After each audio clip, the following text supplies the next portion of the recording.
Okay, let's go ahead and get started. Sorry for that. However, we got the break, but it's okay. I mean, that machine was using high bandwidth for just uploading that file. So I just switched to different network, and let's go ahead and continue with our discussion. So MapReduce is the one who is going to have the three phases: mapper phase, shuffle and sort phase, and reducer phase. Okay, so this is the one: mapper, shuffle and sort, and reducer. And we have two more: combiner and partitioner, which is optional one, which we are going to see them also in our classes. Okay, so you can see here, MapReduce is a programming method to distribute the task among multiple nodes, right? Again, you can stop me if you see the similar kind of issues. I hope you should not able to see that issue, but if you have any issues, please stop me. Okay. Okay, Kaushik is here almost. Hi Kaushik. Okay, so let's go ahead and continue. MapReduce is a programming method to distribute the task among multiple nodes. We have seen that one very thoroughly. Okay, each node processes only data stored in that node as much as possible. So we know that, so whenever you wanted to process the data that you have distributed across the multiple computers, the blocks will be processed by that data node only. The blocks will not be transferred to other data node and will be processed. Okay, each node is going to process the data stored in that node as much as possible. Okay, so MapReduce is going to abstract all the housekeeping. Okay, abstract all the housekeeping away from the programmer. Okay, so what I mean by this one here is, housekeeping is something, whenever you are going to develop the application, you are going to develop the application at the high level. We have seen that one. And if one of the data node is down, we are not going to care about whether the data node is up or not. So all we have to make sure our program as designed, or application as designed as per your requirement. That's all. Okay, it is not for us whether how many moppers that we have to trigger, how many shuffle and sort that we have to trigger, how many reducers that we have to trigger, how the read and write operations will happen. For all these concerns, we are not going to write anything from our programmer side. Okay, these all our housekeeping things will be kept away from the programmer. That's what your MapReduce, your Hadoop framework is going to do that.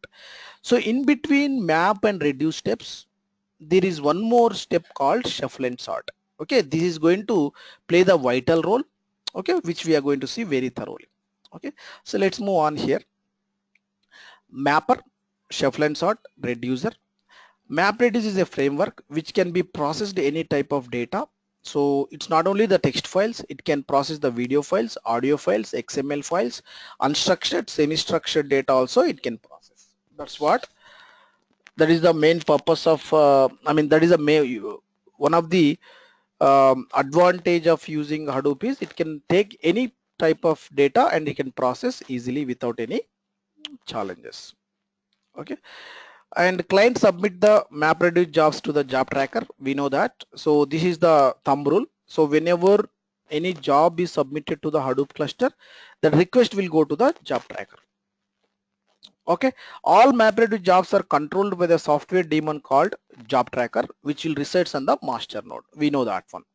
Okay, job tracker will assign the work to the task tracker daemon, which will be running on each data node. We know that one, which we have discussed. So whatever we discussed, I'm just trying to put the points here so that I will not be missing anything. Okay, so we have seen that one.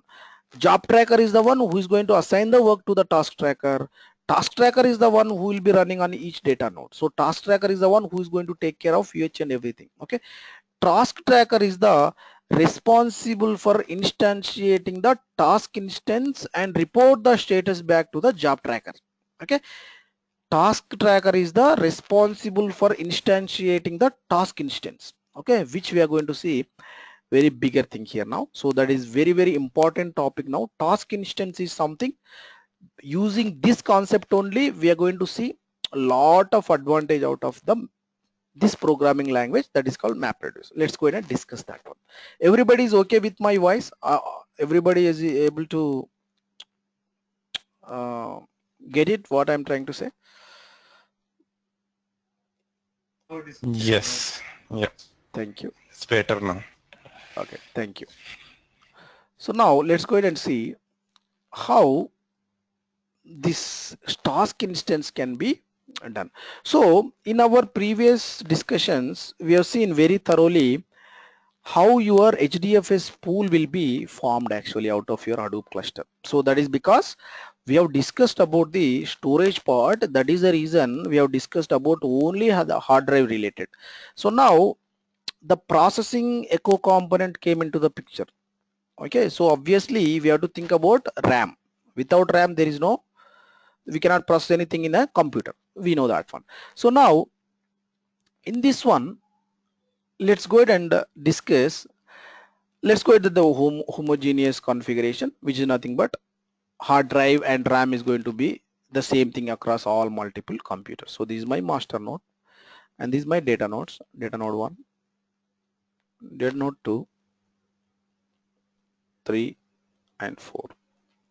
So now each configuration, computer configuration, probably 200 GB HDD. We don't care about this one because we have discussed very thoroughly from hard drive part. Let's go ahead and have probably 1 terabyte.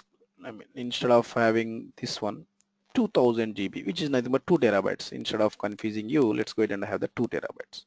Okay, 2 terabytes of hard drive and probably 32 GB RAM. Okay, I'm going to have 32 GB RAM out of my each and every computer.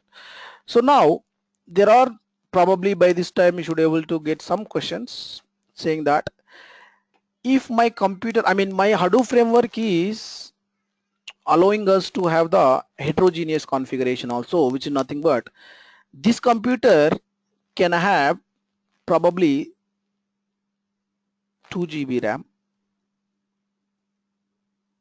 I'm talking about RAM only. Just forget about hard drive, which we have discussed. If you are getting that question about hard drive, you should be able to answer yourself. Okay, so I'm not going to talk about that. This one is having probably 8 GB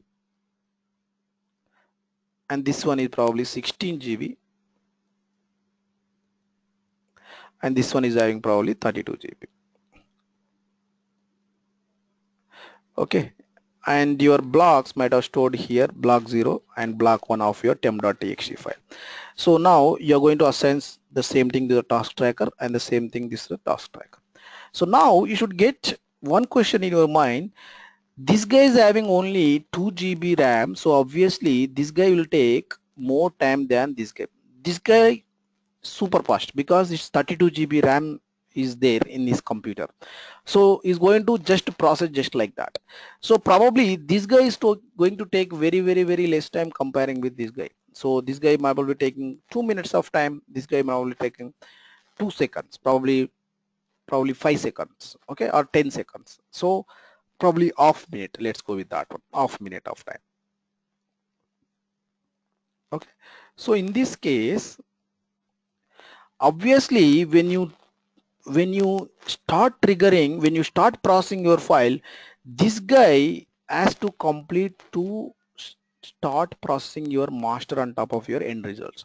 So out of this one you got already the results are available, but this guy has to complete this task, then only you can start processing some of the other performing task ahead.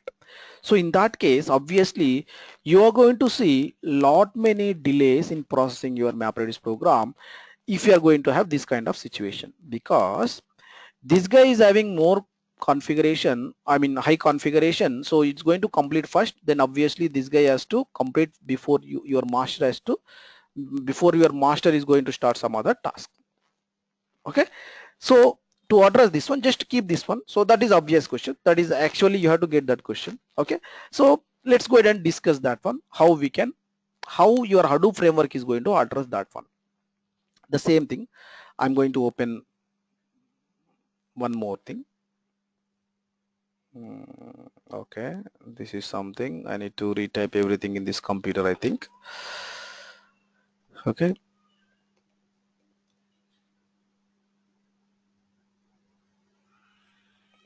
what happened?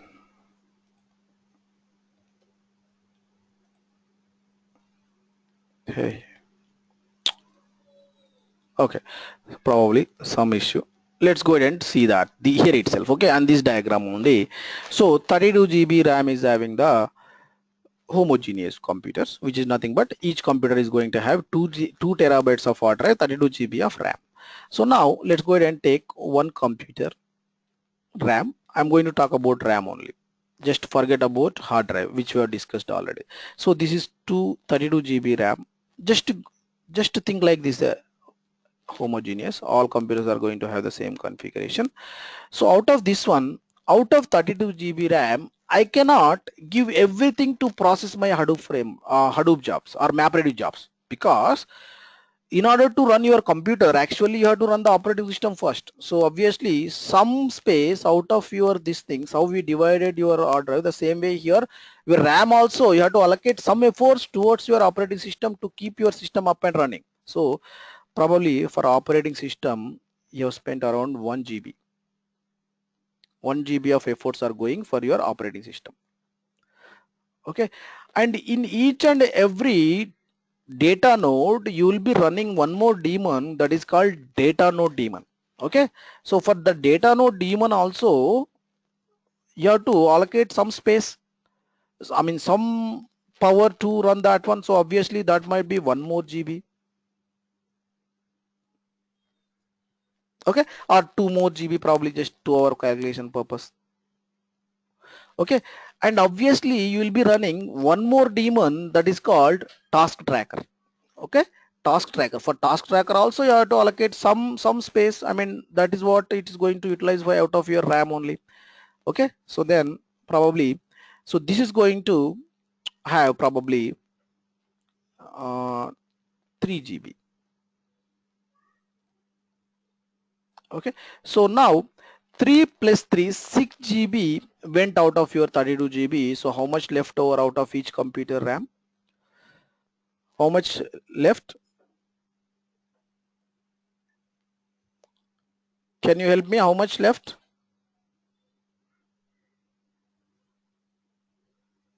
26. 26 GB. Okay, so now 26 GB is the leftover one. So probably on top of this one, I'm going to allocate some miscellaneous things. Okay, 2 GB went for the miscellaneous thing. Probably you're running some process in between, you want to copy or something there. So 24 GB, I ended up having 24 GB. Okay, 24 GB is the leftover one. So this 24 GB is the RAM capacity now that is freed now. That is a free now, and you can assign any task to that one. So now what your Hadoop framework is going to do here is the leftover 24, the leftover RAM. We are going to divide the RAM. Okay, this one will be divided into kind of containers. Okay, probably I'm going to divide something like this one. Okay, so this one 2 6. Okay, so this is one container, this is one container, this is one container, this is one container, this. So each container size is going to be 4 GB RAM. Okay, so total end up 4 into 6 24. Okay, so 24 GB is divided into 6 slots. I mean that is configured, which we are going to see now. Okay, so now I'm going to divide this entire, that leftover 24 GB RAM into the number of containers. So these are 6 containers. 6 containers, slots, all are same. Containers or slots. Okay.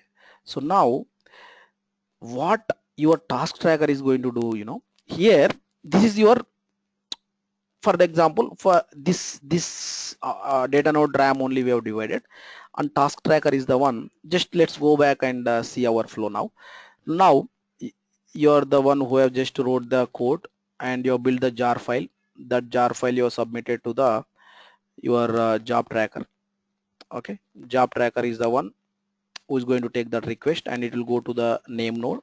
Name node is the one who has given that request back to the job tracker. And now Job tracker is the one who is going to assign the work to the task tracker. Okay, clear up to this point? Any questions? Job tracker is the one who has assigned the work jar along with the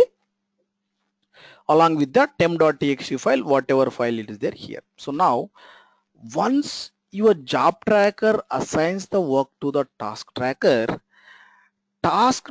is the one who is going to instantiate the task instance. That's what we have discussed, right? Task tracker is responsible for instantiating the task instance. What I mean by that one here is task tracker is going to instantiate one child JVM, one of the in this container. Okay, it is going to utilize one of these container and it's going to instantiate the child JVM.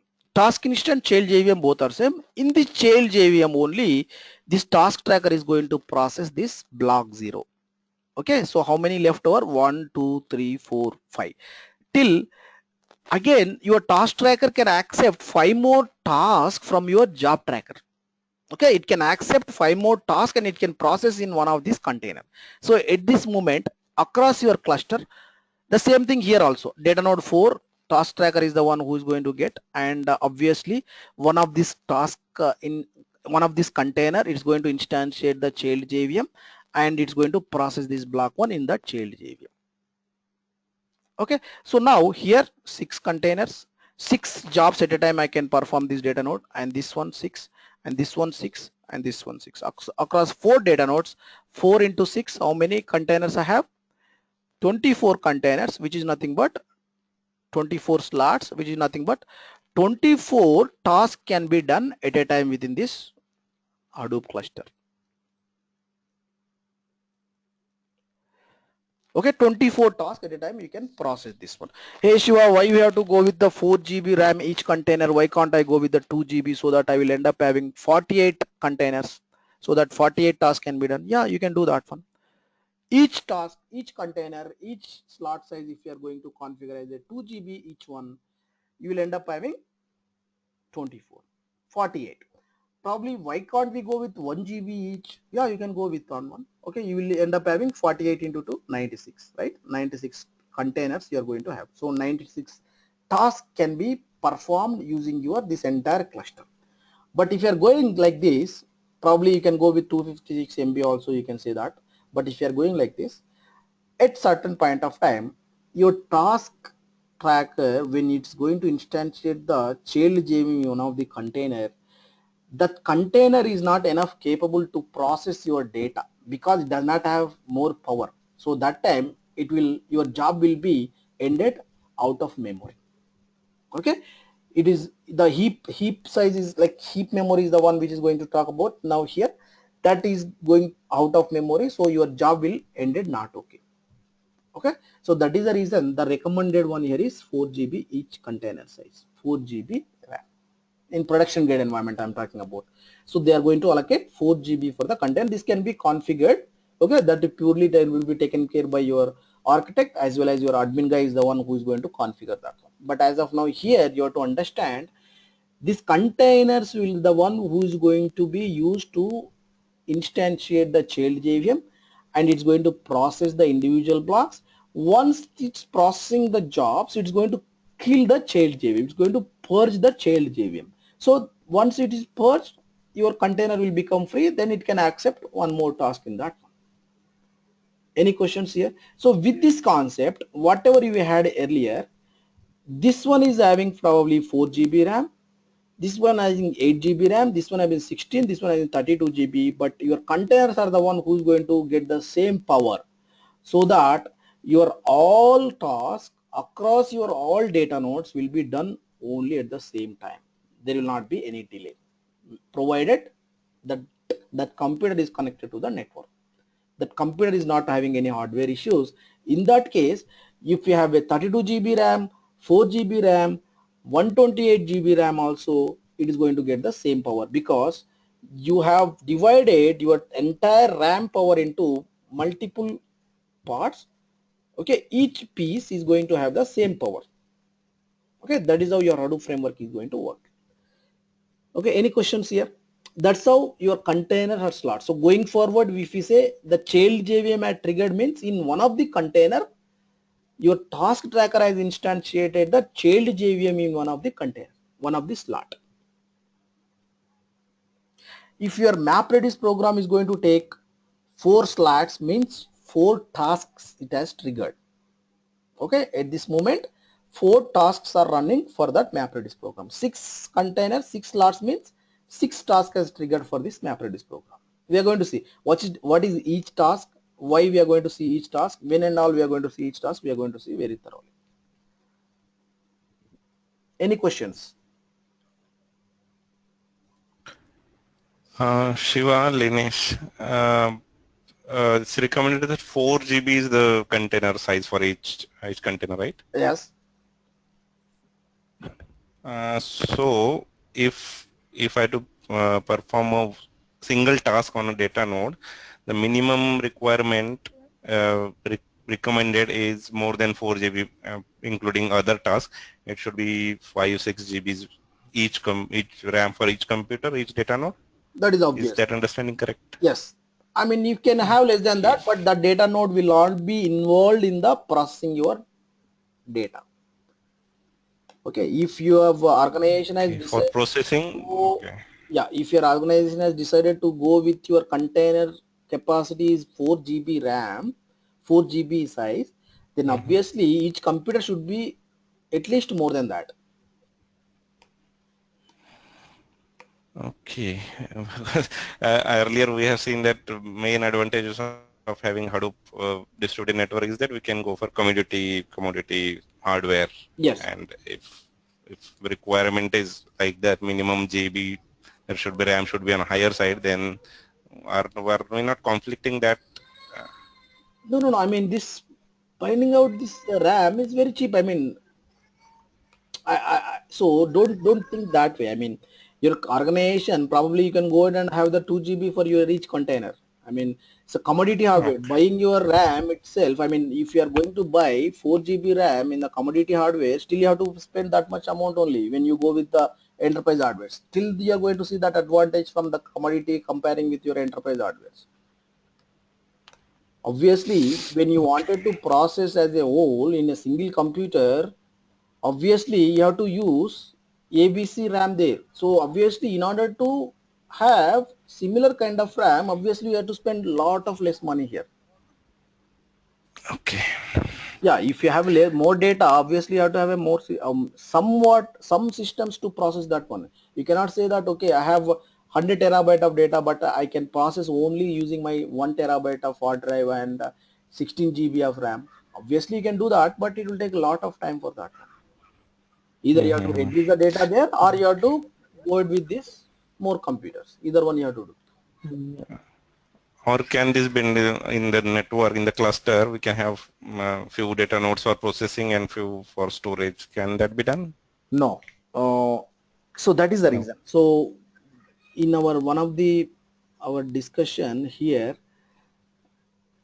okay, each data node processes only the data stored in that node as much as possible. So what I mean by that one here is, Oh, yes, yes, yes. if you Yeah, have yeah. stored here and you wanted to process this data by this system because this has more power, then you have to transfer the data over the Oh, network to this data node and process this one. So this is not really easy process actually. yeah, yeah, yeah, got it. There will be some chances like if your that data node is full busy and 90% it will not happen, but there are some chances where your data node cannot process at that moment because your all containers are busy at that moment. In that case, your Hadoop framework can take the decision to transfer the data to transfer that block alone to other data node and can be processed. That time it will become as a non-local for that block. Actually it is a local for data node B0 is a local for data node 1 only, but for data node 8 it's a non-local. Yeah, I got the solution. Thank you. Answer for the query. Okay, Thanks. no problem. Yes. Yeah, Mr. Shiva, Yeah, go ahead. it's Ajay. Even I am having a little doubt here. Actually, while getting the value of these containers, I didn't understand how do you derive this 32 GB of RAM space? I mean, just I took as an example. You can go with the 16 It is GB also. You'll end up having the less number of containers. That's all. okay. Okay. So it is not that it should be the highest system RAM in the cluster. No, no, no. It does not mean that you have to always go with the 32 GB. You can go with the 16 GB. So here you can see, if you're going with the 8 GB leftover one, just whatever I pointed here, there is a leftover space here. Just think like, so out of this one, probably if I'm going with the container size is 2, in this one, 2 containers I will end up having. In this one, 4 containers. In this one, probably 6 containers place. So 2 plus 6 plus 2 plus 4 plus 6, total 12 containers I ended up in. 12 tasks I can be done. So this computer can accept only 2 tasks. This computer can accept 4 tasks. This computer can accept 6 containers. So based on your RAM capacity, again the individual computers are going to accept more work actually when you go with the heterogeneous. So I took the example with the homogeneous because you will understand with the, if you are going with a similar same number of containers, so you will understand in a better way. That is the reason I took the 32 GB, and that is the reason for the production grade environment. I mean, you cannot go with the 32 GB. Always people will go with the 128, 64 GB, 128 GB also they will go, because they need more power. Nowadays people are talking about Spark and Scala. This RAM only will come into the picture. The storage wise, you can, your RAM will not come into the picture for storage wise, but processing wise only your RAM is coming into the picture. So your Spark and your Spark is the one who is going to use aggressively this RAM actually. So people are always going with the 128 GB only RAM, 128 GB RAM. Yeah. Yeah. Yeah. So in that case, Okay. I yeah. get it. Any more questions from anyone?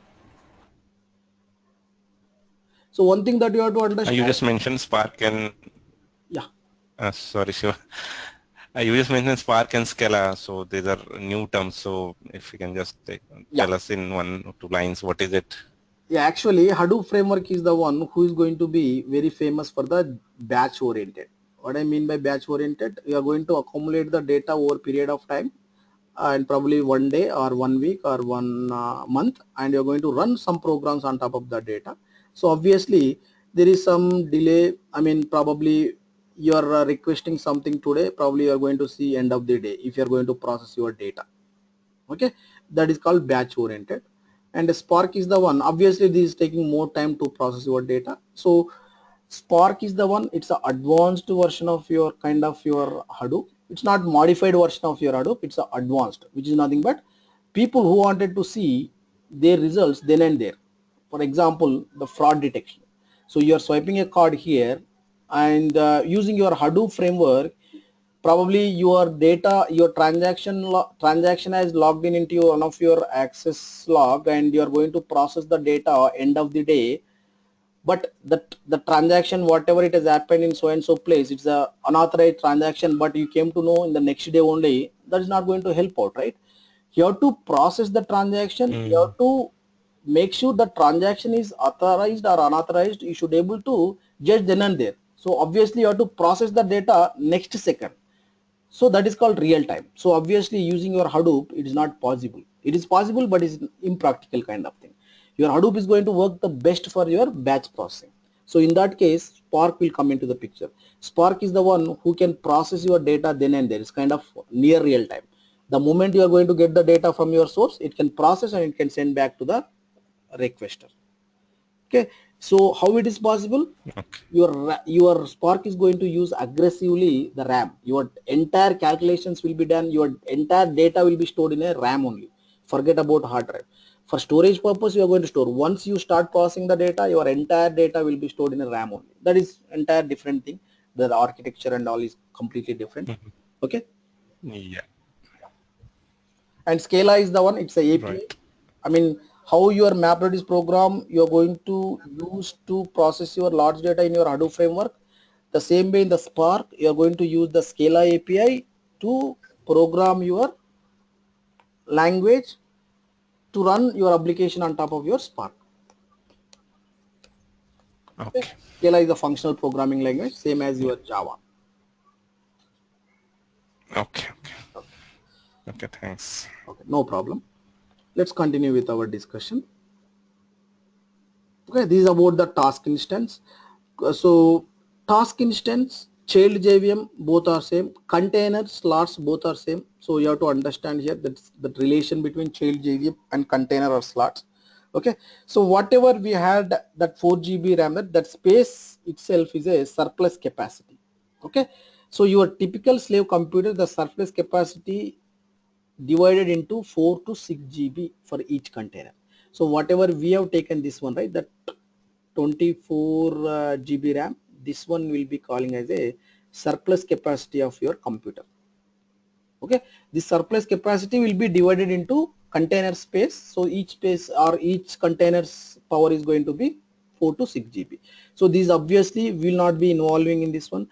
For deciding what is your each, what is the surplus capacity will be divided into each container's capacity, that is not our job. Our job is like to write our program as a developer, but this will be taken care by architect, stakeholders along with the admin guy. So whatever they are going to instruct, admin is the one who is going to change these values.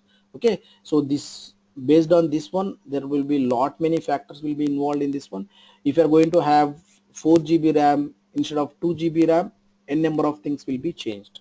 So it will be very careful in terms of your block size, in terms of your replication factor, in terms of this container size also is going to make lot many difference value to value. If you are going to take a value than b value, there are n number of things will be involved.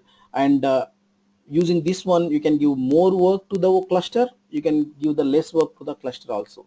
So we cannot just like that go ahead and change these values. There will be n number of things will be involved in this one: block size, replication factor, and your container capacity.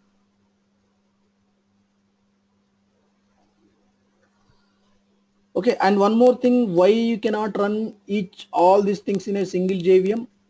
The obvious question here is, since you are going with the container wise, so probably out of this data node, task tracker and instantiated in one of the container is running, and one more probably transaction data is there, and probably one more B1 is there in this data node, and task tracker is the one who is going to instantiate one more child JVM in this one more container, and they're running. Okay, they're running in this container. So at some given point of time, probably on this job there is a issue actually, and you have to bring this job, or it ended not okay. If you're running everything together, obviously this job also has to come down because you're running in the same JVM, so you have to bring that job also down. So in order to make that each job is independent, they came up with this container concept actually. So if you're running out of memory, if you're running your job is having any issues, or if your input file is not good, that should be individual or independent for that job alone. It should not disturb other jobs. For that, if you're going with this concept, individual child JVMs, okay, you will end up having this advantage. If you're going with the same JVM for all means, then obviously you're not going to take this advantage actually.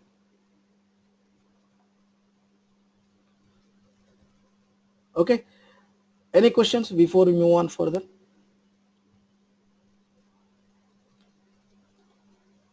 Okay, so before we discuss about the schedulers, let me take you back and discuss about the uh, metadata actually. So as you know, metadata metadata collection will be, or metadata coordination will be involved in using your these four files actually. Okay, these are the four files. Okay, so the four files is versions, edits file, fs image, and fs time. So these two are very important thing. Just forget about this one, so we don't care about this one. So edits file and fs image file. So before we discuss that one, let's go ahead and have a very important discussion here. Okay, so now this is your name node and these are your data nodes. Okay, and you're connected here with the high reliable cables. They all are will be connected in the high reliable. We are going to see this one in the rack awareness, but as of now you have to understand this all computers will be connected together within the network. Okay, 4 computers, and this is your name node. Okay, so now name node is the one who is going to maintain the metadata. Okay, so one thing that you have to understand here is name node is going to just maintain the metadata in local computer.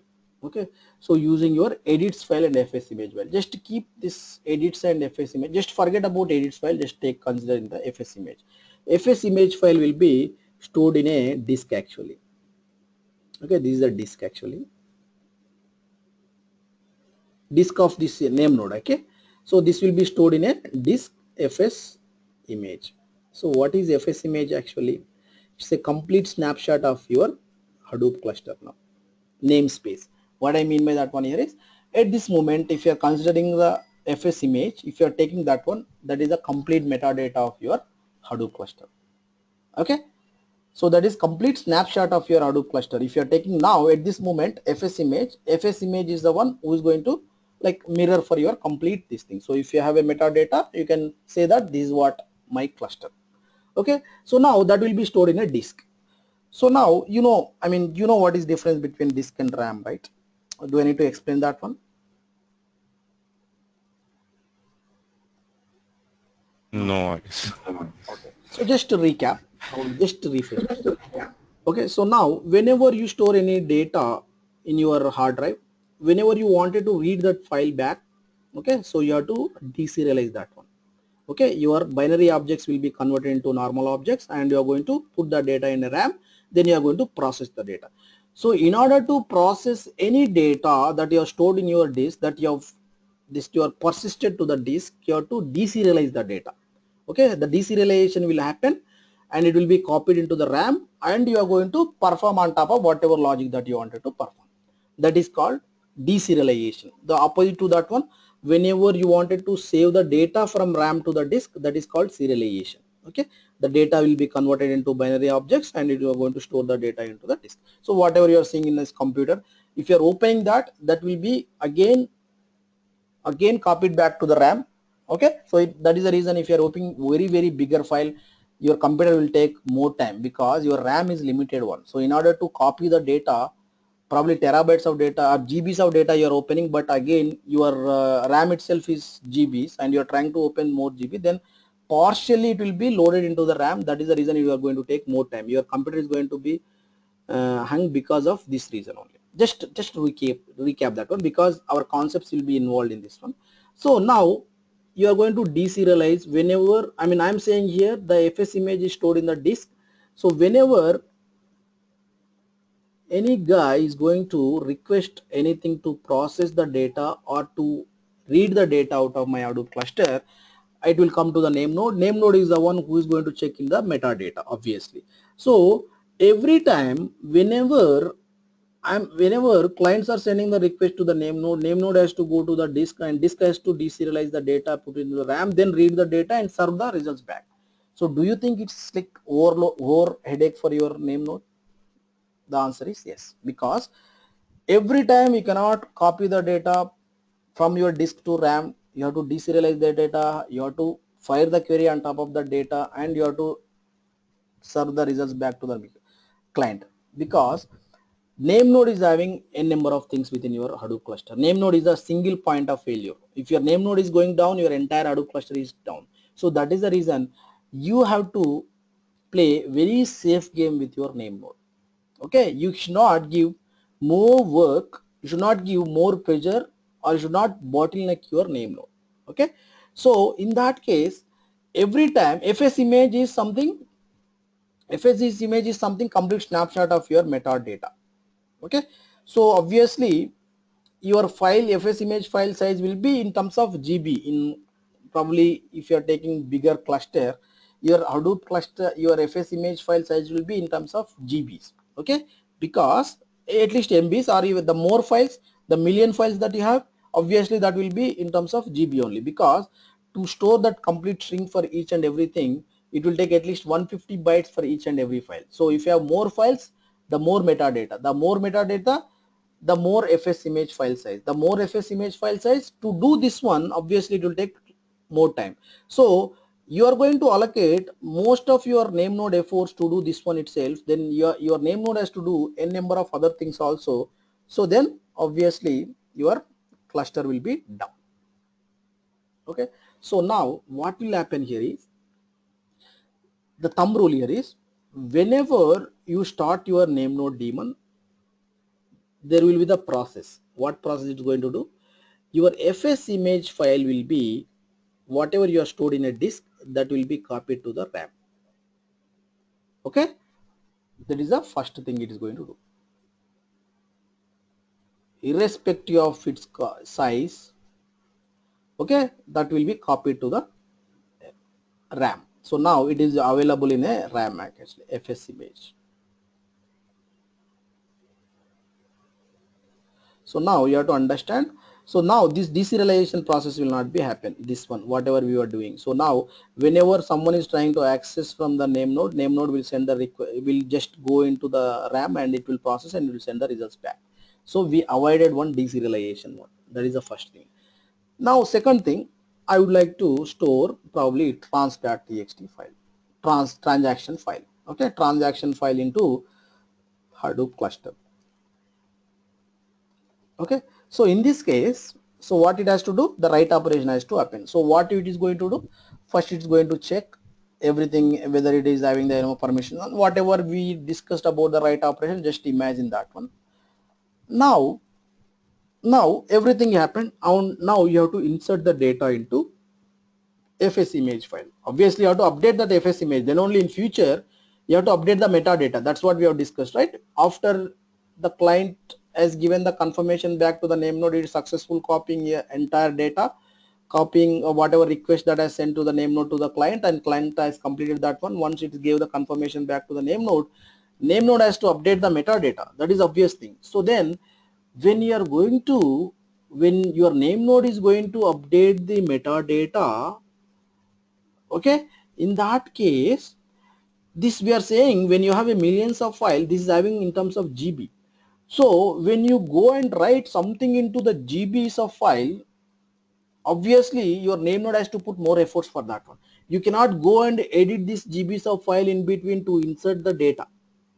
So for that purpose only, they introduced one more thing called edits file. Okay, one more file called edits file. So what is the purpose of having the edits file here is, you have to understand. This edits file will be will start with the empty file whenever you start your daemon. Okay, I'm just repeating the cycle again. Whenever you start your daemon, name node daemon, your fs image, whatever it is there in the disk, that will be copied, not moved, that will be copied back to the RAM. That will be in terms of GBs, that will be available only for reading purpose. Here you have to see the bigger way. So now whatever you had the new transactions, that will go to the edits file. Edit file also is kind of fs image file, but that will be started with the empty one. So to insert with the smaller file is not a big deal for your name node. So now what it is going to do, the new transactions will be inserted into the edits file.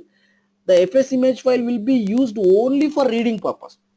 Whenever you wanted to read any data out of your Hadoop cluster, because your edits file does not have a complete snapshot of your Hadoop cluster, who is going to have? Your fs image is the one who is going to have. So your name node can be, your name node is going to use fs image for reading the data of metadata, existing metadata. Edits file will be used to write the new transactions into this. These two are transactions actually, transaction log kind of thing. So existing one is going to be here, the new transactions is going to be logged into this edits log. Any questions here so far?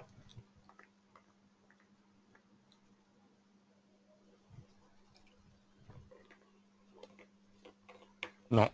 Okay, good. I'm taking the same answer from each and everyone.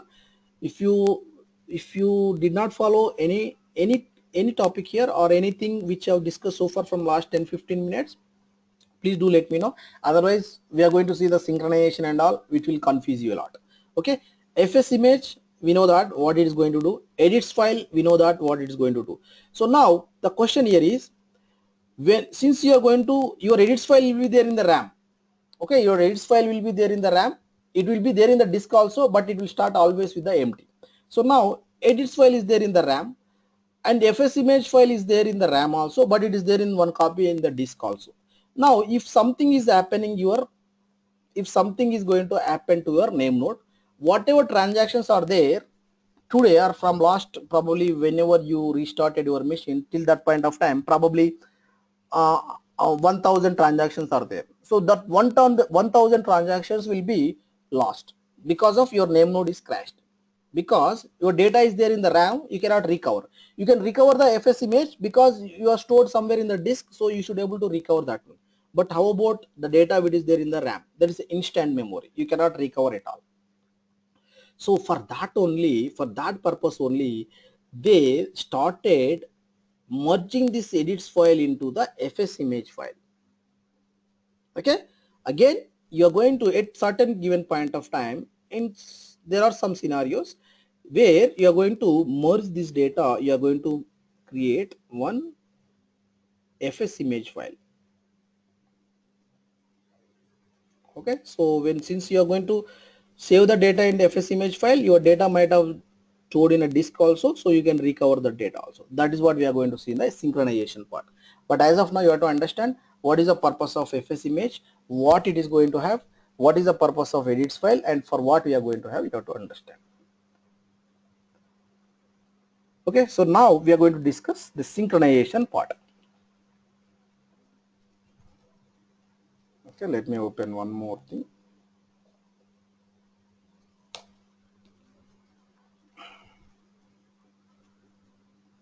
Oh, I cannot. Okay, this is good thing. Okay, so now let's go ahead and copy the data here. Okay, so now just think here, this is my name node, primary name node. Okay, name node, primary name node, both are same. So primary name node is the one who is going to have your edits file and fs image file. You can see this one. Okay, is it visible to everybody? Yes. Is it visible now? Is that okay? Yes. Yeah. Yeah. Oh, okay, good. So now let's go ahead and discuss now. So now edits file, all new transactions will go into this edits file, and whatever transactions were there before you starting your name node, they are there in the fs image file.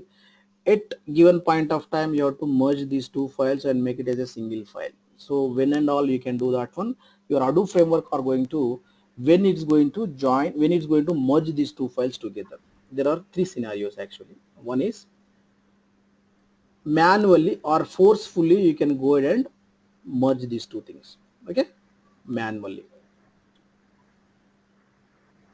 Okay, second thing is based on the number of transactions that happened at a given point of time. So in this case, probably you are going to set the limit once you reach probably 2000 transactions or 3000 transactions. Okay, so your edits file has 3000 transactions or 2000 transactions. Now you are going to do this synchronization. That is the second thing. The third thing here is based on time interval. So every 1 hour you are going to do the synchronization.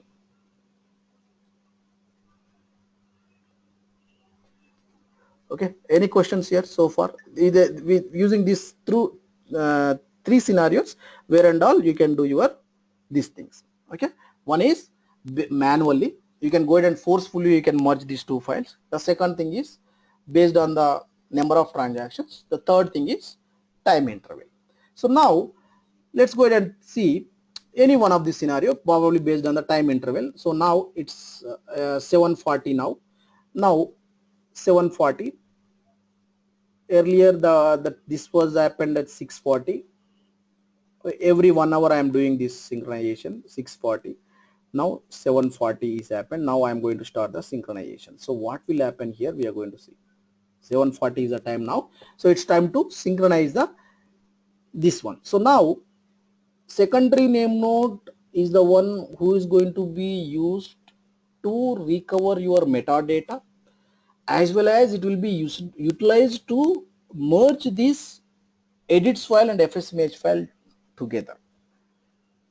Okay, so now let's go ahead and see this. So as you know, so probably till this from last 640 to 740, whatever transactions you had, that will be, that might have returned to the edits file. So it's time to synchronize the primary and secondary name node. So what you are going to do at 740, your edits file will be rolled to edits.new. Okay, edits file is rolled to edits.new, which is nothing but your data.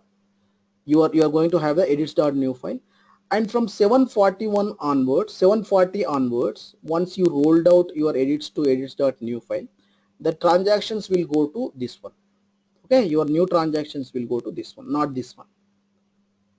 Okay, so once that is done, once your edits file roll to edits.new file, whatever it is supposed to do, it is going to do now going forward from 741 onwards.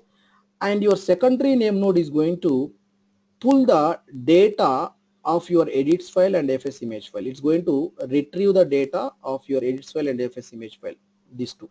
Okay, it will be moved, these two files will be copied into this one. So now it's going to, that is the second thing. First it is rolled its edits file to edits.new. The second thing, it's going to retrieve the data of your edits file and fs image from the primary name node. So now your edits file is here and fs image file here, and it's going to merge these two things, and it's going to create one file called fsimage.ckpt, that is called checkpoint. Okay, we just checked these transactions whatever were there, and we merged with the fs image and we made as a final file. This is the checked checkpoint. We'll be calling this one as a checkpoint. So we check the transactions, whatever 2000 or 1000 transactions were there from last 640 till 740, those transactions we have checked. So we merged and we made a single file. Now fs image is a single one. Okay, now once that is done, we are going to transfer that file back to the primary name node. Okay, so now fsimage.ckpt is having the final version, which includes whatever transactions were there earlier from 640 to 740 were includes in that one.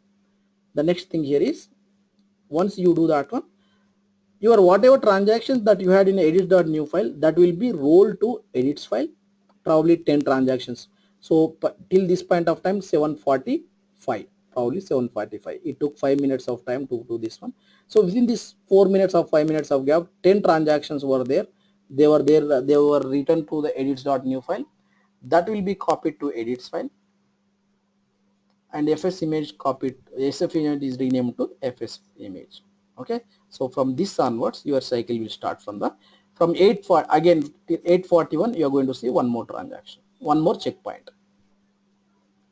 Edits file is now whatever transactions here you had after 740, you are going to see in your edits file till 840, and whatever transactions were there till this point of time, they were there in the fs image. It's now completely till 740, the transactions whatever were there in your Hadoop cluster, they are there in the fs image. If something is happening to your Hadoop cluster, you can manage or you can recover your metadata using this fs image, because it's already there here. Okay, any questions here? So next cycle will go on something like this one. So now this is where you can see, imagine from here onwards again.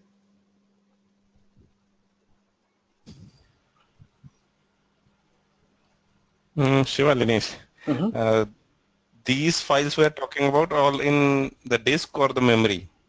These are disk files, right?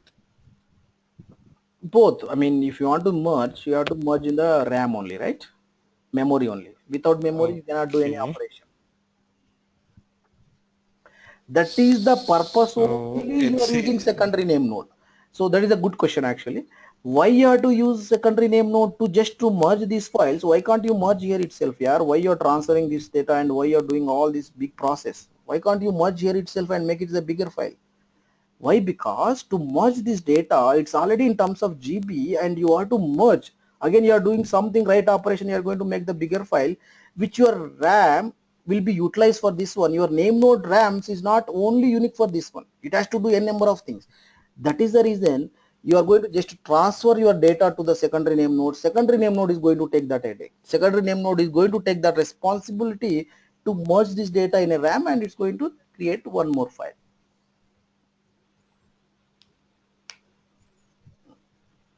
Clear, Nilesh? So yes, so edits once it is copied to secondary name node. So edit underscore edit dot new, that will be empty at 741, 740. Which one? Edit dot new. Yeah, that will be empty one. It will just start with the empty one because at Okay. 741 only it renamed. So whatever transactions were there, that will be having here, and this will start with the It's empty already till copied. rolled out, for till 745. If there are any transactions, that will be written to this one. All right. So once this fs image dot ckpt is again renamed, again converted to fs image file, it will be loaded, is already loaded in the memory with the updated edits. Yes. So going forward, if someone is going to read just now whatever you had 1 hour back, it is going to read from the FS image. Mm-hmm.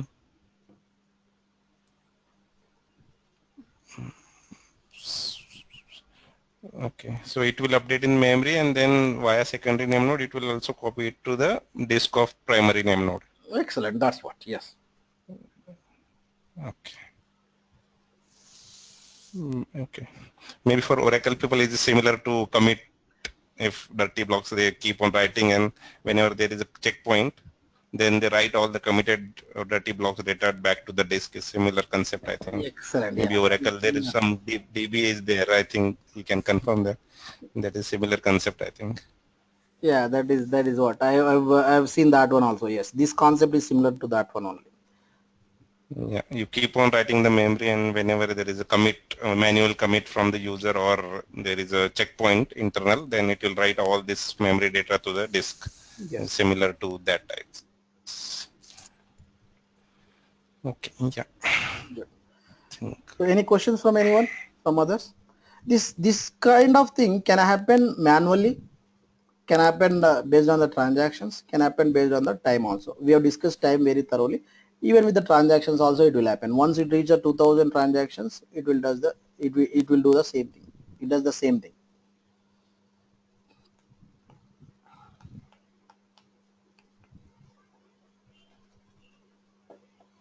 Okay. So we have seen this synchronization. We have seen this one very thoroughly. So let's continue with one more topic. It's 7:49. Do you need any break?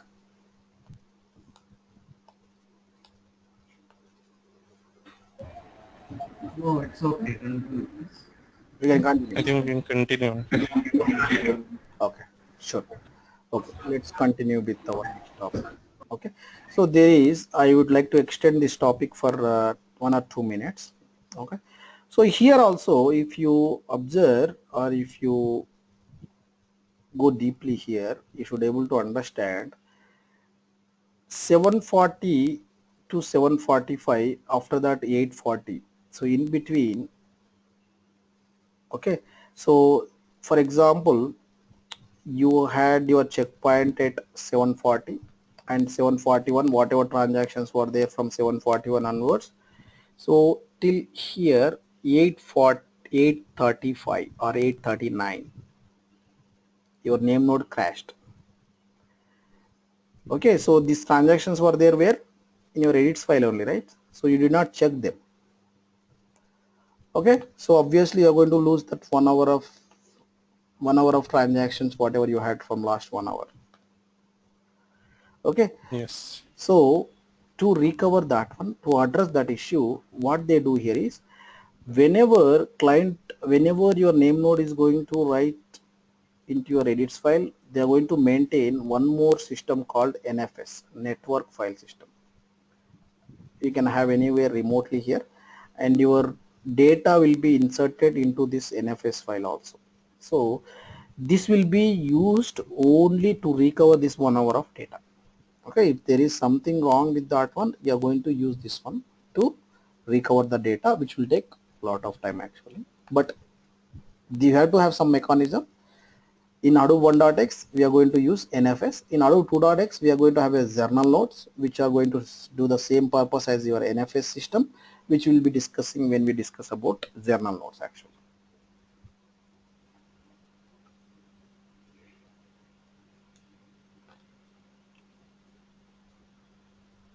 Okay,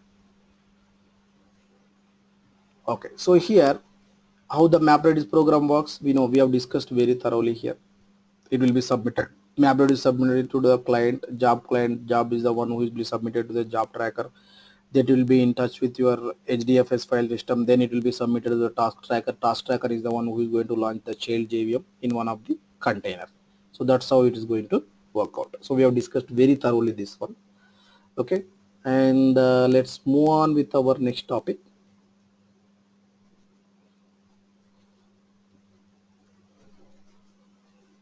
Okay, schedulers. Okay, so once we discuss about the schedulers, we can see the real algorithm, what will happen in the this one. Actually, let's go ahead and discuss that one first. Okay, the schedulers. So schedulers are the one, it's very simple. Whenever there are more than one job I submitted to your Hadoop cluster, I mean, if you have limited resources, which is nothing but within your Hadoop cluster you have limited containers. So obviously your containers, the number of containers are equal to number of tasks. The number of tasks are nothing but that many things only will be running within your Hadoop cluster. So if you have more tasks than your available containers, then what is going to happen? So you have to schedule that one. You have to run them one by one. So that's what we are going to see here very thoroughly. Okay, the first one here is, you can see with very simple one. So client 1, client 2, client 3, all clients are trying to submit a job to your Hadoop cluster. That will go to the job tracker. Okay, so based on this one, based on the availability of your containers or resources, your job tracker can follow one of the scheduler algorithm. Okay, that we can set manually this one. So scheduler algorithms are three types so far. Okay, first in first out is the default scheduler in Hadoop 1.x. First in first out, and the fair scheduler second one, and capacity scheduler is the third one. The capacity scheduler is the default one in Hadoop 2.x. What is each means and what algorithm they are going to follow, we are going to discuss now very thoroughly.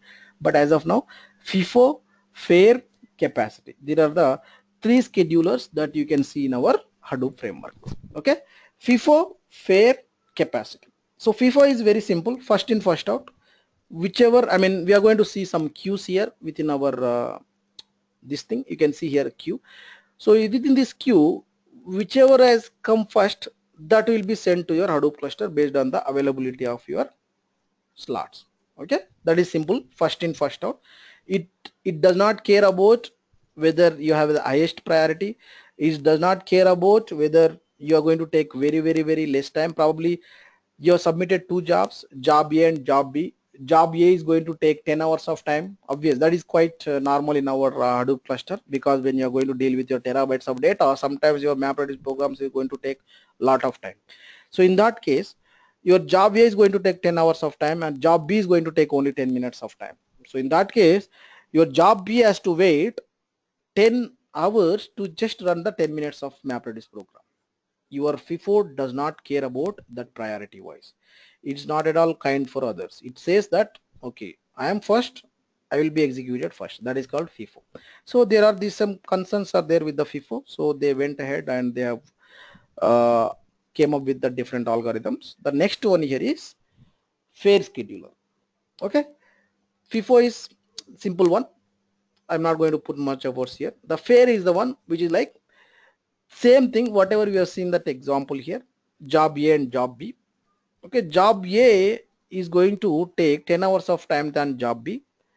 Okay, so job B is going to take 10 minutes of time. So job probably X is already there in the cluster. They have occupied all your containers. But as soon as your job X is done, your job A has to go into the cluster. But since it is there in the queue first, it has to go as per FIFO. But it is fair scheduler, which is nothing but it is fair to job B, saying that, okay, this guy is going to take very less time comparing with me. That is the reason your job is going to let your job B to run or to send to the first to your Hadoop cluster. That is called fair scheduler, fair to others. So the same example, if you go into a shopping mall also, if you have a less number of items than your previous guy or your who is there in the line, so this guy, that guy is going to let you to go in and check out your items, because he has probably 100 150 items, but you have only 3 4 items. He's going to fair to you saying that okay, go ahead and check out your items because they are very less.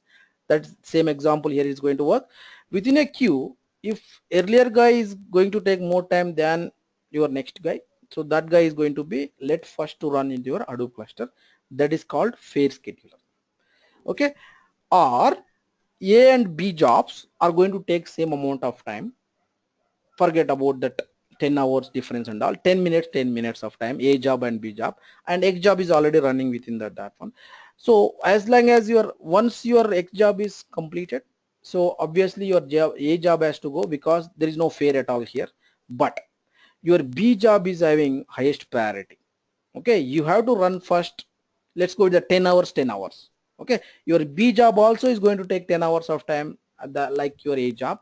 So obviously your A job is not going to be kind for you, but your B job is going to have the highest priority, which is nothing but your stakeholders or business associates or whoever wanted to see the report, they wanted to see next day in the morning.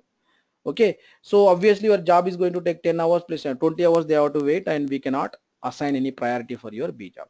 Using your fair scheduler, unlike your FIFO, you can assign the priority in your fair schedule. Okay, you can assign the some priority saying that your B job has to go before your A job. Okay, highest priority, normal priority, low priority, also you can assign all these things. Okay, clear about the fair scheduler? These are the two situations can arrive, and if you're using your fair scheduler, you can address that one. Any questions in this one, fair scheduler? Okay, the third one here is we have some issues with the, I mean, we are able to achieve somewhat using your fair scheduler than your FIFO, but there is a issue actually. So what is the issue here is, 1 minute and let me check my.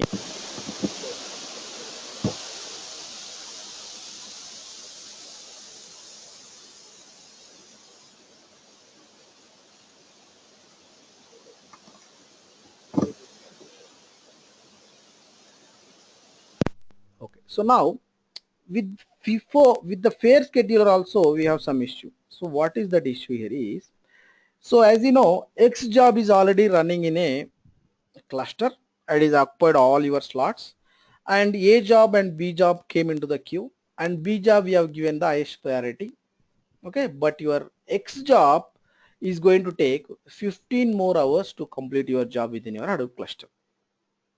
Okay, it has occupied all your slots. There are no slots available. Obviously, that is the reason your job was, A job was waiting. But even though you have the highest priority, until you are going to give very highest priority for your B job.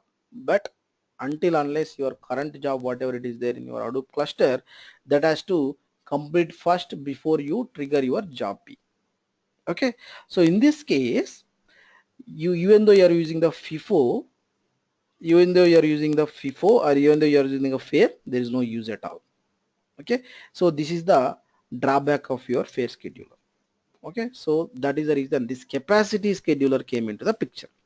So what capacity scheduler is going to do here is, your entire cluster will be divided into slots actually, queues actually, in kind of queues actually. So you can see in this picture very clearly, these are all slots actually. You can see from beginning, from FIFO also you are seeing these are the slots actually. The slots will be divided, I mean storage wise and everything is the same, but you are going to allocate some slots towards some organization. Probably you can see organization A and organization B. Okay, so you are going to run some jobs through organization A. Okay, your slots have divided, you can see here organization A and organization B. So your slots have divided into two parts, but from organization B, there is no jobs are currently running at that moment. Irrespective of your slots, your all slots will be utilized for your organization A. But the same situation, so that's what X, A, B, C we have seen, right? So currently you're running one X job, which is nothing but your whatever your organization A, you're running one job. So all of a sudden you submitted one more job from organization B, that is called B job. So in that case, that has to give the highest priority, because whatever you allocated the slots for your organization B, they are there, they are utilized for your organization B. So in that case, what will happen here is they will be freed up actually. Okay, since you have submitted one more job through organization B slots will be freed up and your job will come into the queue and it will be submitted to the Hadoop cluster. It will start processing here. Okay, indirectly you have given some priority based on your directory level, based on your folder level. Probably when you are going to process so and so directory folder, you are going to process the jobs and you are going to give the this many slots for that one. Okay, so whatever we have seen here, the FIFO we are able to resolve this one because each queue probably from organization A, probably you are submitted more than one job A, job B, job C. So you can assign for that queue probably FIFO or fair scheduler. You can assign both, either one to that queue. Okay, the same thing for your organization B also. So indirectly using your capacity scheduler, you are able to achieve fair scheduler also. You can assign the highest priority for your based on your queue that you are going to assign, and also you can it can be fair for the others also. So both the things can be achieved. And also if one of the job is waiting and one of the job wanted to run before this one, you can do that one using your capacity scheduler also. That is the third one. The capacity scheduler is the default one on Hadoop 2.x. Okay, if you are not going to explicitly change your scheduler, and your capacity scheduler is a default one. Any questions out of the schedulers?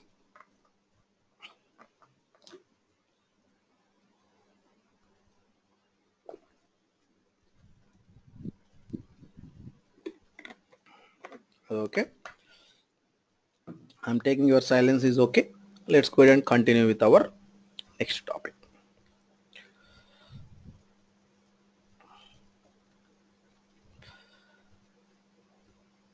Okay, the schedulers are done.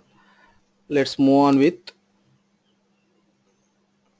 mapper, and it's important byte offset. Okay, let's go ahead and see our real algorithm in our MapReduce program. What will happen when you are going to have so and so input file? Okay,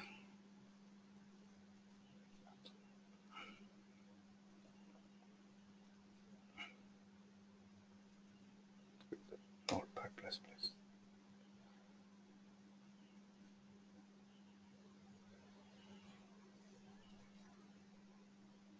Okay, so now let's go ahead and have some data, some input data, and let's go ahead and see what will happen in our each phase. That's what we are going to discuss. Okay, so let's go ahead and have, my problem statement is I have one input file. That input file is having some words. I need to count each word as repeated how many times. This could be the best example. End of the day, if you're getting some access log out of your Google and all, people will be coming up with the data analytics saying that okay, this word has searched this many times from so and so country. So how they do that? They're going to count that search word has repeated how many times in that access log. They're going to count them and they're going to end up having that okay, this country has mostly searched on top of this topic so and so, something like that. Those statistics will be extracted, or those kind of results will be extracted using this data analytics only. So behind that one we have to do n number of things we are going to see now. So word count example we are going to see. So within a given input file we are going to count each word as repeated how many times. That's what we are going to see. So now let's go ahead and see one by one. The first thing here is let's go ahead and have our own file. Okay, Apple. I'm just going to have my own file, input file. You can have anything, whatever you want. Let me change the font size here. View word. Where is that font here?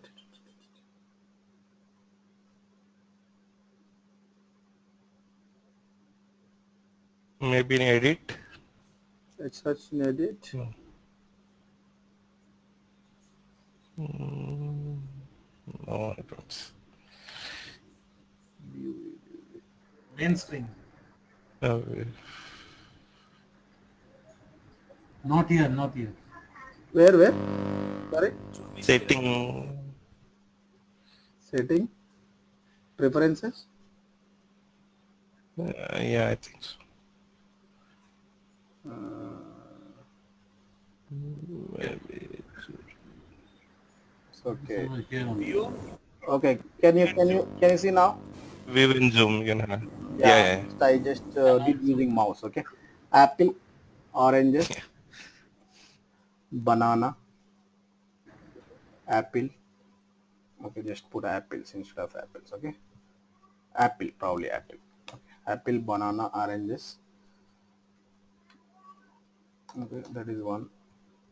Banana. These are the just this is the just input file. We are going to count the number of times each word is repeated. Okay. Java support apples, banana, oranges. Okay. So whatever the fruit names you want, but I'm trying to minimize something less so that our program will go like anything. So I'm just trying to have a simple one. Apples,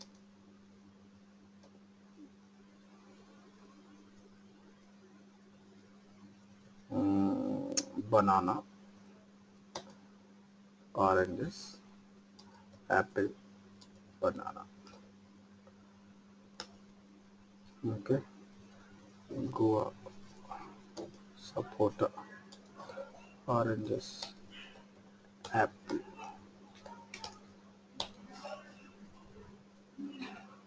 Okay, so let's go ahead and process this example. Okay, so this is my input file, and whenever I'm giving this one as a input to my Hadoop program, or whenever I'm going to process this file using my Hadoop application, so what and all things is going to happen. Okay, the first and foremost thing we have to understand: mapper, shuffle and sort, reducer. Okay, so obviously mapper is the one who is going to read the input file. So just think like this, having the terabytes of data or GBs of data, it is distributed across the multiple computers. Just think like whatever process that we are going to discuss, that will happen across all blocks. For one block we are going to discuss, for all blocks it is going to happen the same thing. So now since this is a text.txt file, okay, text file, I mean txt file. Okay, so now your mapper, I mean before we go on, your MapReduce program will understand only value key comma value pairs.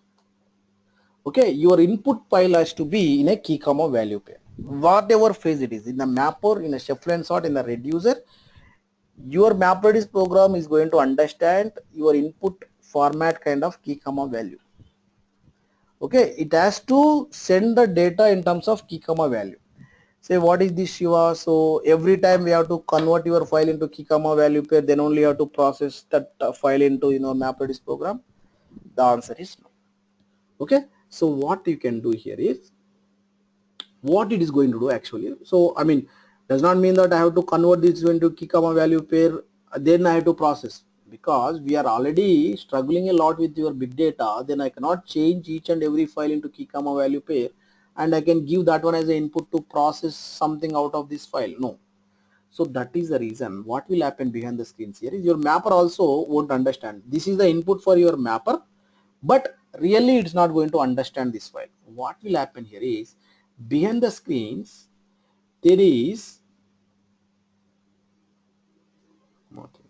okay, there is one more guy will come into the picture. That guy is a record reader.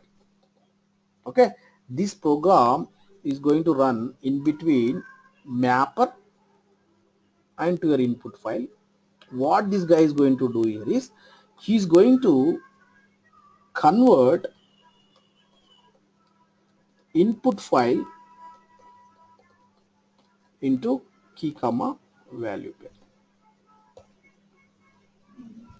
Okay, so how it is going to do? it's going to read each and every record and it's going to attach byte offset as a key for your each and every line. So byte offset is nothing but the number of characters that you have. So for this one, let's go ahead and see. Let's go ahead and convert. Once your record reader is going to read the data from your input file, which is from the block, and it's going to convert into key comma value pair. So let's go ahead and see what is the key. Key is your byte offset.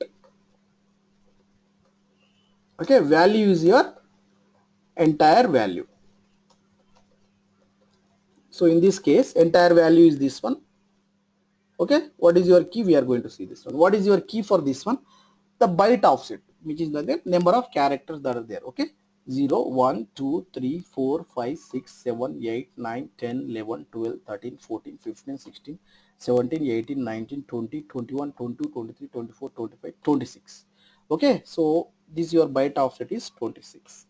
Okay, then it will continue 27, 28, 29, 30, 31, 32, 33, 34, 35, 36, 37, 38, 39, 40, 41, 42, 43, 44, 45, 46, 47, 48, 49, 50, 51, 52, 53, 54, 55, 56, 57, 58, 59, 60, 61, 62, 63, 64, 65, 66, 67, 68. Okay, 69, something like that, probably it will take probably 100. I'm not going to count. 101, 102, something like that, probably at the end you're going to see 150 or 120, 125. Okay, so these are the byte offset for your each and every line. So now this is your key. Byte offset is your key and value is the entire thing. So now your mapper is the one who is going to have your input. Mapper input is going to be something like this one. Mapper's input. Probably let's go ahead and I have here in your mapper stage. What is your mapper input? What is your mapper input? This is the key comma value pair. So what is your key? 26 is your key. That is what is your value? Entire thing is your value. Then what is your key here? What is your key here? 68. And what is your value? This thing. And what is your key here? 100. And what is your 100. value? This one. What is your key here? 125. What is your value? Entire thing is the value. Any questions here?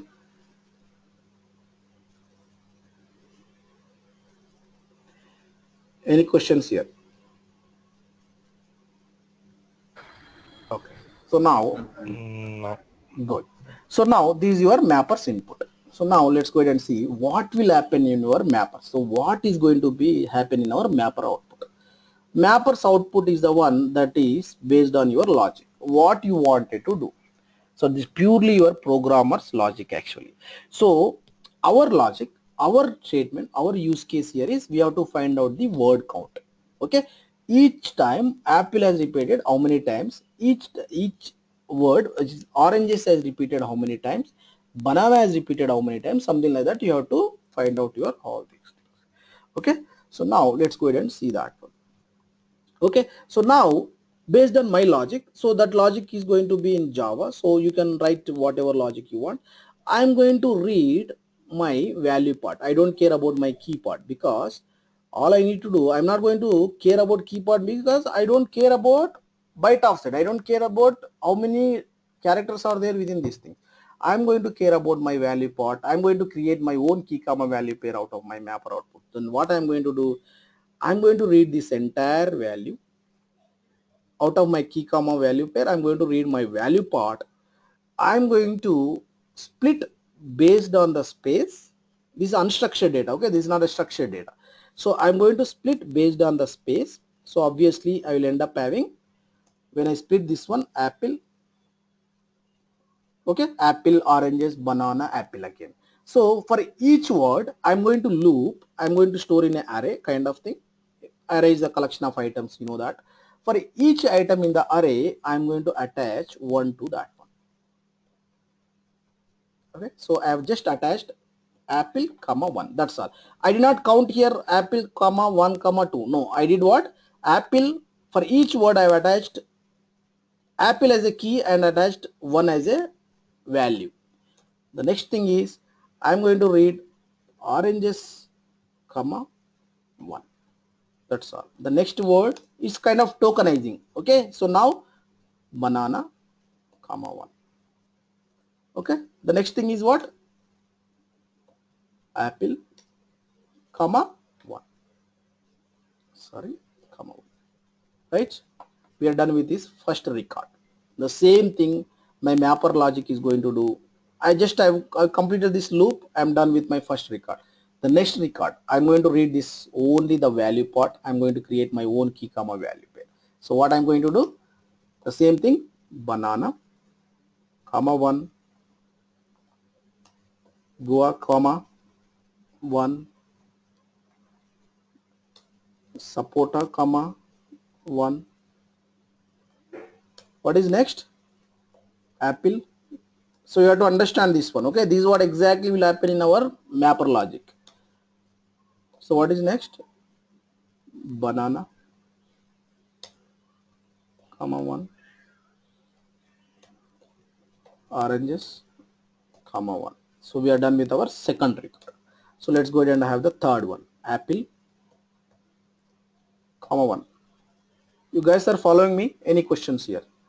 Banana, you have to help me out. If you are able to follow me, you have to help me out here. Okay, Yes. banana comma Yeah. 1, One. oranges Oranges one. comma 1. Apple. Apple comma 1. Apple. The last one is Banana. Banana comma 1. perfect. The last record that we are going to read, and we are going to apply the same logic. So the next thing is what? Goa comma 1 and Sapota comma Sapota 1, comma Oranges. oranges comma 1. The last one is apple comma. apple comma 1. Perfect. These are your mapper output. You don't have to do anything other than this one.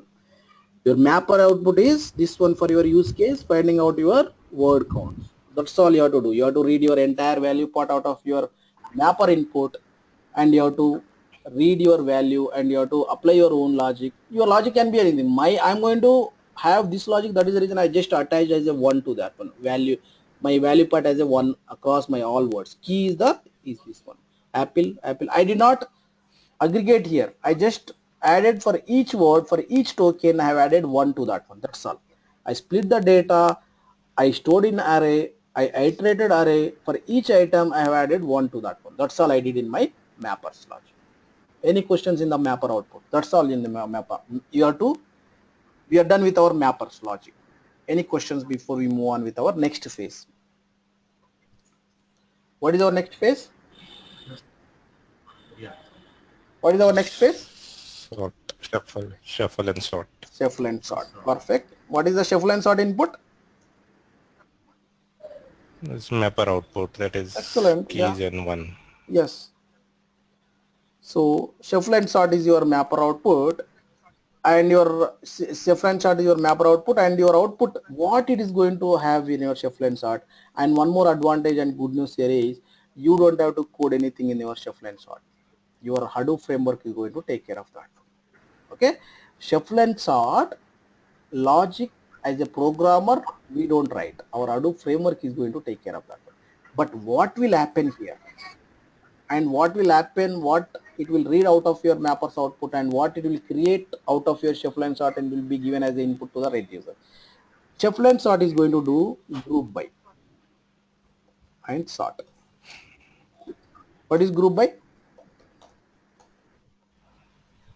Similar keys will be put Group together by key. and yeah, go ahead. Yeah. What is group by? Yeah. All apples, bananas, sapotas, and oranges. Excellent. So now let's go ahead and put key comma value list is going to key, and what is this value? Key and what is this value? All apples and its values will put together. all on oranges and its values put together. That is what you are going to see the group.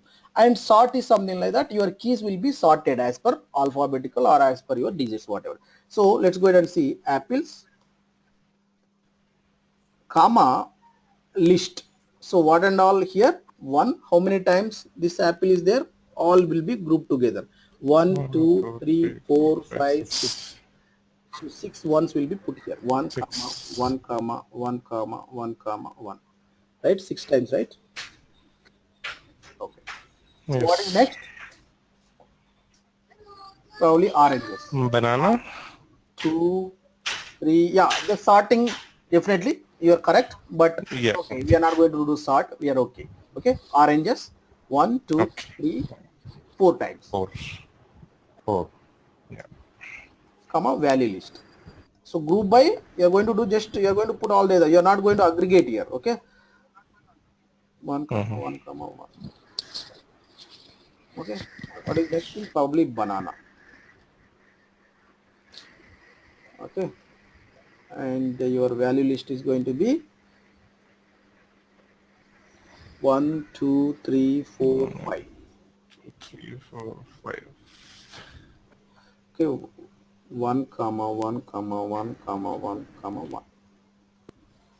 Okay, and what is your next fruit, next word? Banana, apple, guava. Okay, Guava. guava Guava. how many times? 2 times. 2 times.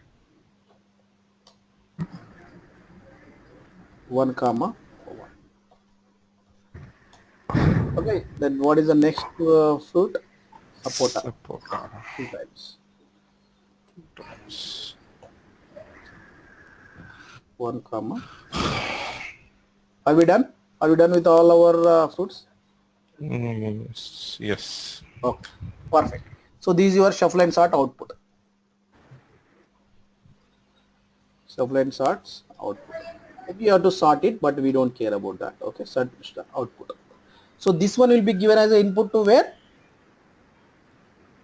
Reducer. Reducer. Perfect. Reducer input is this one.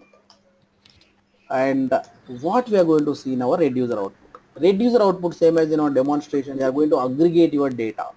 You are going to consolidate your final result. So what is our logic? Our logic is this is the key.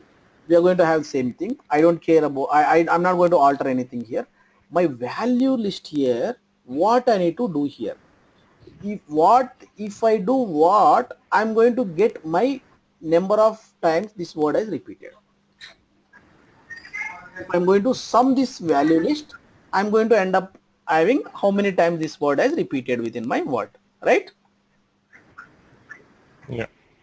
Here, reducers output. So I'm going to write the logic. I'm going to iterate this value list. Okay, I'm going to iterate this value list. I'm going to sum this to this one. Okay, so now apple, comma, 1 plus 1 plus 1 plus 1, 6. 6. Perfect. Next, what is next? Oranges. How many times? Oranges. 4. 4. 1 plus 4. 1 plus 1, 4. And how many times? Banana. 1, Banana. 5. 5 times. Perfect. And guava. 1, Guava 2 times. And supporter. supporter 2 times. That's all your output. This is what will be written back to your HDFS file system. So can you, let's go ahead and do manually and whether it is matching with this one. Apple 1, 2, 3, 4, 5, 6. This is good. Oranges 1, 2, 3, 4, 4 times. Did we have 5 times here? 4 times. Good. Okay. Let's go ahead and have apples, comma 6, oranges, comma 4, and next banana 1, 2, 3, 4, 5. Just I'm doing manually. Okay, 5, and guava 2 times. Okay, supporter 2 times.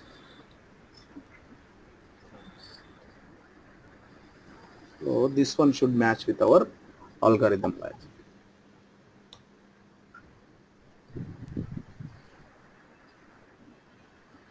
Apple 6, Windows 4, Bananas 5, Guava 2, Sakura 2. Yeah. Perfect. Okay, so this is what exactly will happen in our MapReduce execution. This is what for this one. In reducer, in mapper only you have to write your logic. So in reducer, whatever you have seen out of your shuffle and sort, based on that output only you have to write your logic. For mapper, you have to read your value or your, I mean, in this case, we are going to have or we are going to read our entire value. That is the reason we are going to do. But for other use cases, probably you may use your byte offset also for some other use case. So one thing that you have to understand, your key can become value, your value bank can become key in between your phases actually. There is no guarantee. Always you have to, once you set the key in your mapper, does not mean that you have to always go with that key. I mean, in between you can change key to value, value to key.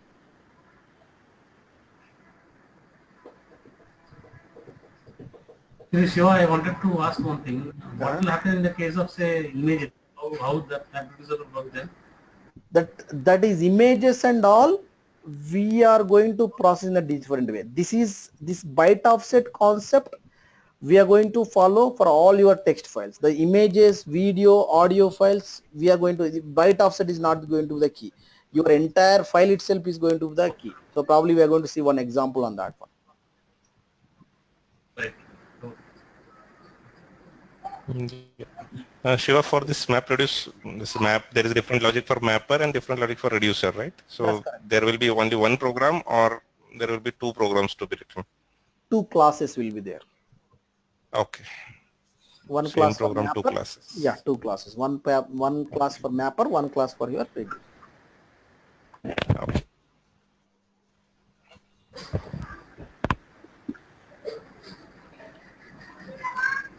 Okay. So this is the word count logic that you have seen. Byte offset, key comma value pair, tuple we have seen. Shuffle and sort, it is important, we have seen in the reducer.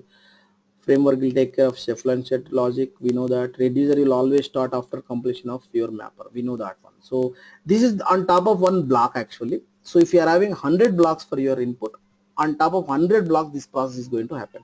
You are going to write the logic for one block. For all your 100 blocks, you are going to apply the same logic. That's what we have seen in our example in the MapReduce. Your jar file will be send the same logic to across your all blocks. You can, if you can imagine that one, master node is the one who is going to send to your all your data nodes.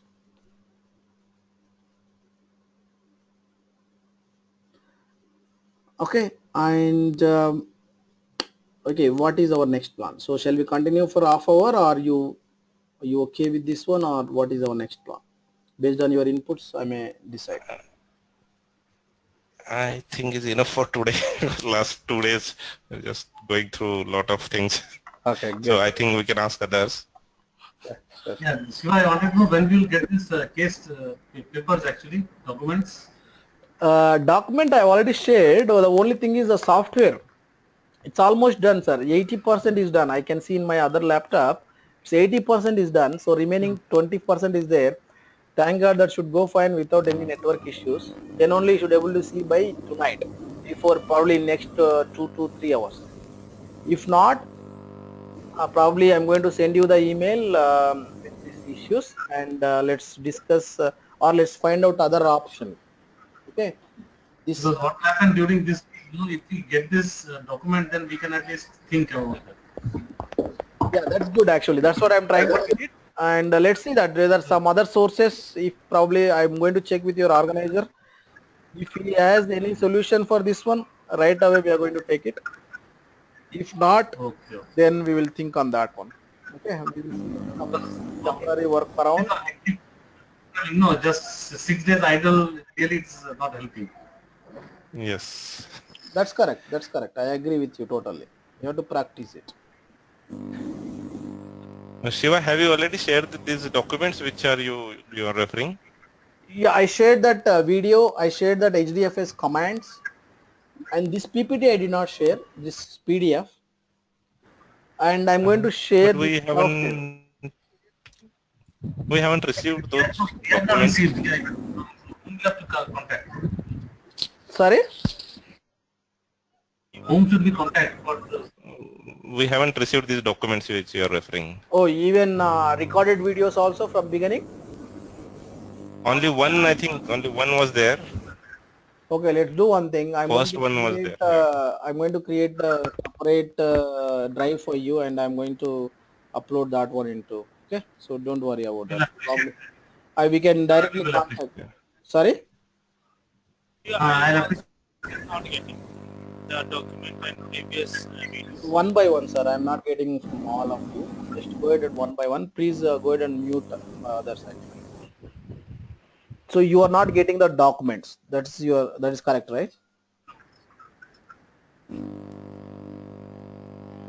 Not document, not videos. Even videos also you are not getting. Okay. So probably this is a communication gap actually.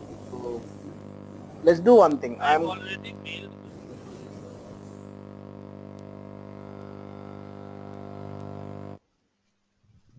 Okay. Linesh, I think from your side the voice is good. Let's go ahead and just confirm from your side. Okay. Did you get all these videos or documents, whatever you're talking about from last 4 classes? No. Only we have received link for first video as introduction, and after that we haven't received any video or not the document. No documents yet. Okay. That what link you have received in that first class? Can you check in the same link? I think Yes, I sir, that checked. was the same link. Yeah, I checked, but there is only one video. That is 2nd April video. Okay, sir. I am going to add you all to the drive probably. Okay, Kaushik says he's not able to watch it. Okay, you're not able to watch the videos. Now you're not able to play the videos, Kaushik. It can be played on YouTube as well. Oh, they have uploaded to the YouTube also. Yes, whether the link it says you can play it on YouTube. It can play on that site, ISEL site as well, and it also says you can play it on YouTube. So Oh, okay, just forward that link to me. I will check on that, and I'm yeah, going to add to my G drive to all. Okay, since I have your email IDs, I'm going to add to that one. yeah, It's good actually. So instead of, I mean, there is no, I mean, since I'm directly contacting with you, I don't, nothing is there to yeah, hide actually. So let's go ahead and, I mean, instead of waiting for others to add you to send again, it will take one more day to just go through that cover topic. So just minimize this gap. Let's go ahead and I'm going to just share that link with me, Linesh. So probably I will look into that and, yeah. I'll do that. okay. Okay, I'm going to make sure that one that will not happen again. So our next meet is going to be on next Saturday, or can we meet in between weekdays based on my availability or your availability? From my side, I'm okay with weekdays. Late night maybe that's okay. Around 8, 9? Others can confirm. Yeah, on 9 onwards, I think it should be okay. I am also game for that. No issue. Okay, then let me check my availability. I'm going to send the request one more day ahead. So based on your availability, if majority people are okay out of 5, 3 says okay, we'll go ahead and meet on that day. Okay. Yes, sir, yeah, I'm okay with that. Okay, then it seems No issue. everybody is okay. Then let's go ahead and meet probably. Let's go through this one probably on Wednesday. We will try to meet on that one. Okay. I'm going to share all these videos today itself right away. Okay. Okay. Thank you. Okay, sir. Thank you. Thank you. Thank you all for your time, and I will meet again on probably next class. Okay. Link for the first days of training. Okay. Thank you, Yeah, sir. I shared it. So Okay. that's what we received on email. Did you send to my email ID or this? I'll forward it to you. No Yeah, problem. just email to me. Shiva509203. That one. Yeah. Okay, sir. Thank you for doing that. Okay. Bye bye. Take Yes, care. okay. Okay. Thank you, Okay. Mr. Thanks. Yeah. Bye.